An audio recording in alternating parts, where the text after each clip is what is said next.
What's going on, guys? In this week's episode of This Week in CrossFit, we've got new Metcons, we've got new Romaleos, we've got new Nanos, we've got a whole bunch of new stuff. So without further ado, let's just get into today's topics.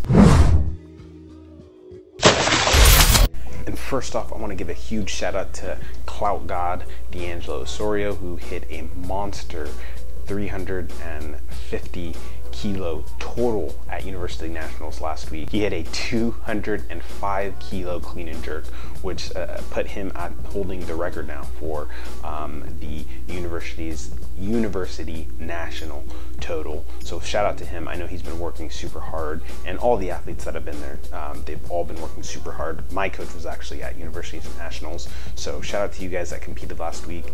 I'm gonna have my fair share this week at my weightlifting competition, so I know the struggle and the pain that you guys are going through, but you guys put in some good hard work, and hopefully your guys' next competition goes well. As far as CrossFit update news from HQ, it looks like we have some new updates to regionals events. This last week, about 4 days ago, Dave Castro put out an Instagram post that mentioned that there's going to be a new handstand sort of event that's going on, and it's essentially a handstand walk up a platform and down some steps.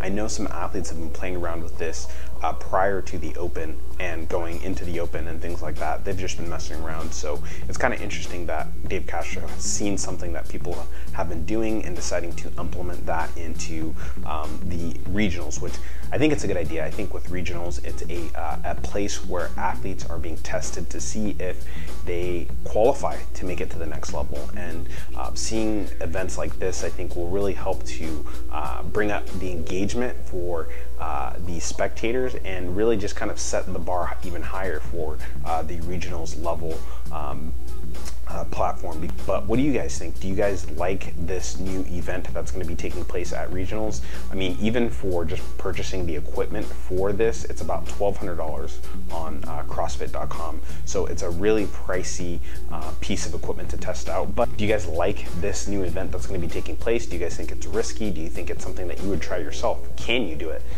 Leave a comment down below and let me know what you guys think as far as this new event, because I'm definitely looking forward to it. I hope this year's regionals gets a little bit more spicier, gets a little bit more competitive, especially with all these teams.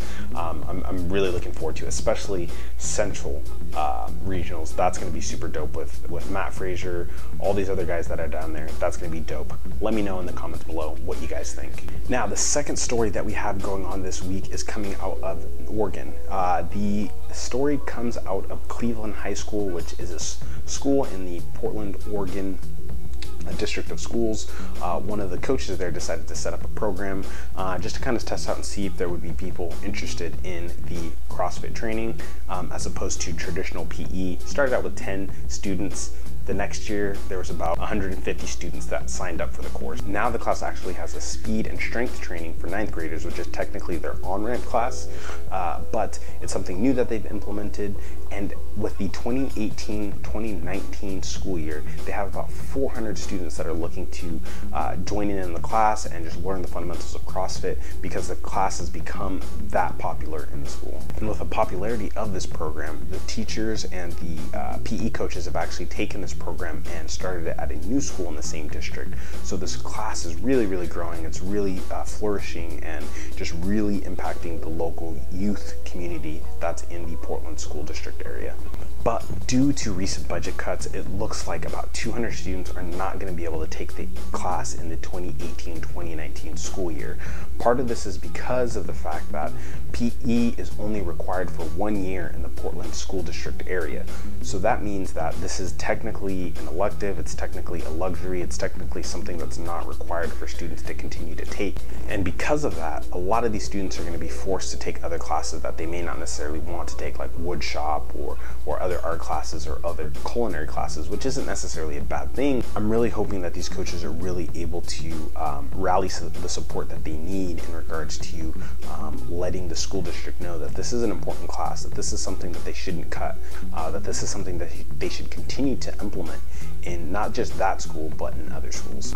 These coaches are actually trying to do that with a fundraiser, a GoFundMe that they put together. I'll leave a link to that in the description of this video for their cause, because it's looking like that the public institutions aren't going to be able to help them solve this problem, but I guess there's some sort of negotiations that they've made that's going to help them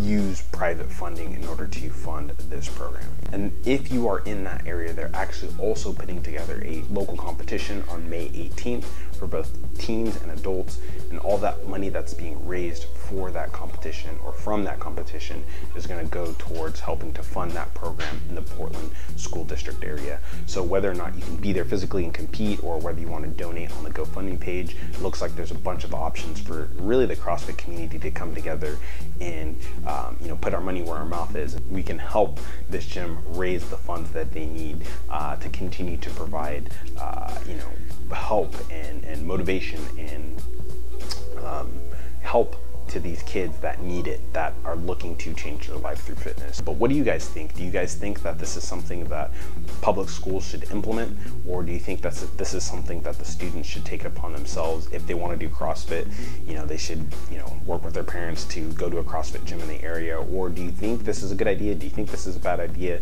Let me know what you guys' thoughts are down below. What's going on, guys? This is David here, and I just wanted to give you guys a quick little update. The good folks over at Territory Foods have hooked it up with a limited time offer of $50 off your next order at Territory Foods if you use the code PRIMEDFORCE. So if you're looking to make some gains as well as save some time in the kitchen, this is a great service to use. I've actually done a full review on this video.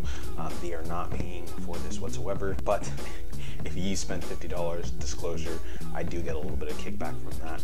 So if you find anything in this video helpful, if you find using Territory Foods helpful, make sure to use that code. You get a sweet discount.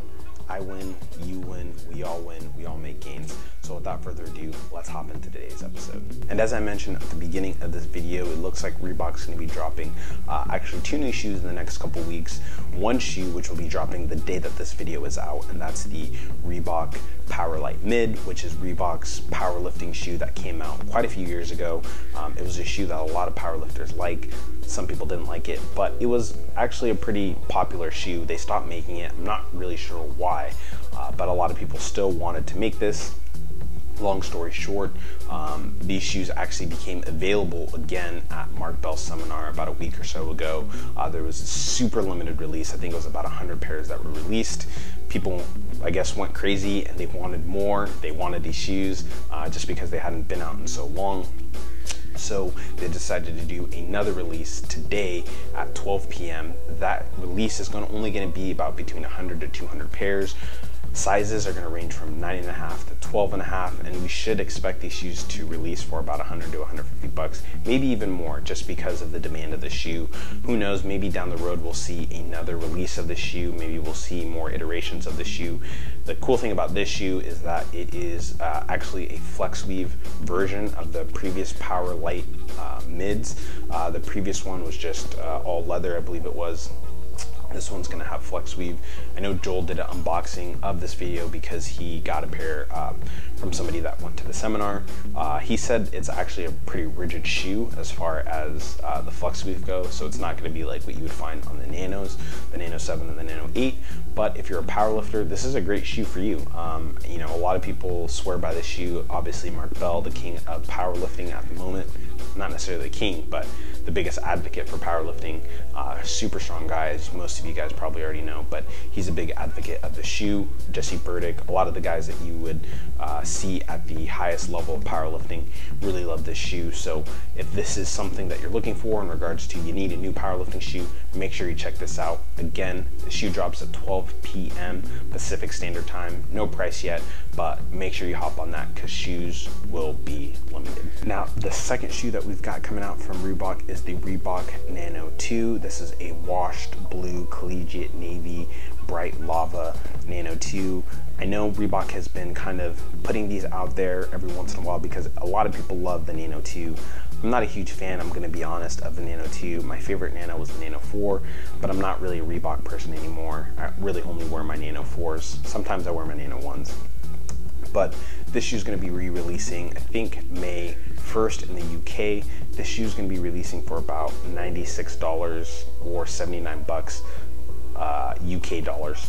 79 UK dollars, 100 bucks US plus shipping. I'm not sure if this is going to be a US release also, but if you really want to get your hands on this colorway, you could do so on the Reebok UK site. As far as features, this is pretty much going to be your standard Reebok Nano 2. Not much has changed, but if you were a big fan of this shoe, this is definitely something that's going to be up your alley.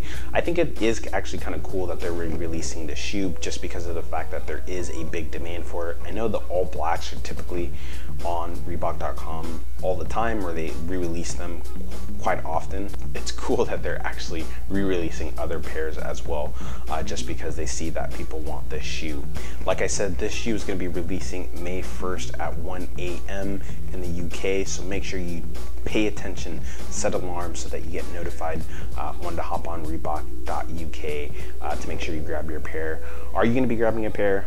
I don't plan on grabbing a pair. Like I said, I'm not a Reebok person, although I do want to check out the Nano 8s. I haven't purchased those yet. A bunch of people have been telling me that the Nano 8s are the way to go. I know the shoe's been out for some time, but I'm probably going to do a review if I get my hands on those shoes. So again, let me down below, do you like the fact that they're retroing this design? They're bringing it back. It's kind of like the Jordan brand, how they keep doing retros of the 1s or the 2s, the 3s. I think it's kind of cool. I think it kind of adds some flavor to the variety of shoes that are already out there. And again, being that this shoe is in such high demand, it's cool that they're giving the people what they want. We've got 2 new drops coming out from Nike. Well, they're always having drops, but probably 2 of the bigger drops that are happening in May are the Americana style Metcons, Metcon Frees, and Romaleo 3's. Those shoes are essentially, again, Americana style, with Memorial Day coming around the corner and everybody wants to do Murph, everybody wants to have their US colors, American colors, and all those patterns and stuff like that on. It's only right that they do this release. Me, out of all these shoes, my favorite one is probably the Metcon Free. I just like that solid colorway. It's got a little bit of subtle patterns on it. Nothing too crazy, but it works well with a bunch of different clothes that I would wear. The other ones are kind of a little bit too bright and flashy, but maybe they're right for you. I don't know. Are you guys going to be planning on copping these? As far as the release date for these shoes, these are going to be coming out May 4th on Box Basics. They'll probably be on Nike.com as well, probably on Rogue.com as well. But as far as dates go, that's the date that Box Basics has for release. The second shoe that Nike is dropping, or the second colorway that Nike is dropping, is this sort of like Viking Quest pack is what they're calling it. This is kind of like an olive mud sort of colorway. Again, this is dropping for the Nike Metcon 4, the Romaleo 3's, and the Metcon Frees. Again, I think I'm not really feeling this colorway too much. It's a little too murky for me. I don't really have anything that would really fit that. It'd be cool if they came out with like a triple black with maybe like a subtle color on the heel clip or something like that for the Metcon Frees, but again, I don't plan on getting these. These are also going to be dropping May 4th on boxbasics.com. I'll leave a link in the description of this video to for you guys that plan on purchasing this if you are watching this a little bit later before that date. But again, let me know in the comments below which shoes you plan on copying.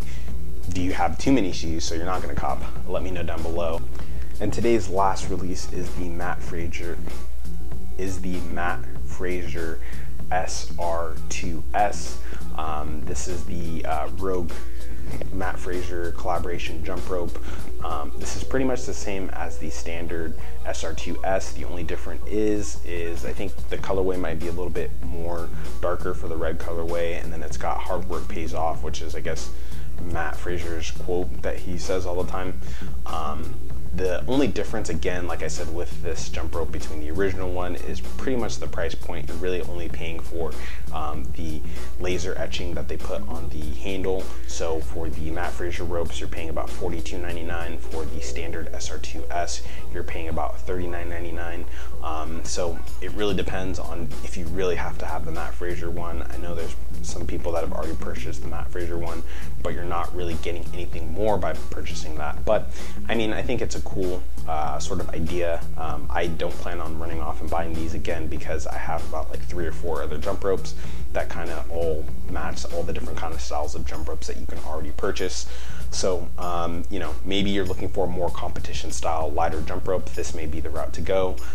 My favorite is the SR1. I think it's the best bang for your buck, but if you want something a little bit more competition-like, games-like, this is the rope that you're probably going to want to go for in regards to what Rogue offers for jump ropes. And lastly, it looks like Rock Tape is going to be releasing 3 new Rock Tape Assassins knee sleeves. They've got the solid black, they've got the halftone, and they have the tropical. I think if I'm going to get any of these, I'm probably going to go with the tropical knee sleeves. Now, as far as pricing goes and options, these are going to run you about $50. You're going to have the same options with the 5mm and the 7mm, and then as well as sizing, you got small, medium, large, and extra large. Again, I'm really in due for some knee sleeves, so I may end up getting the Rock Tape tropical knee sleeves, knee assassins, whatever they call them, 7mm, because that's what I rock with. But they're great value. You get 2 pairs, 50 bucks. You can't really beat that. It's pretty average for the market.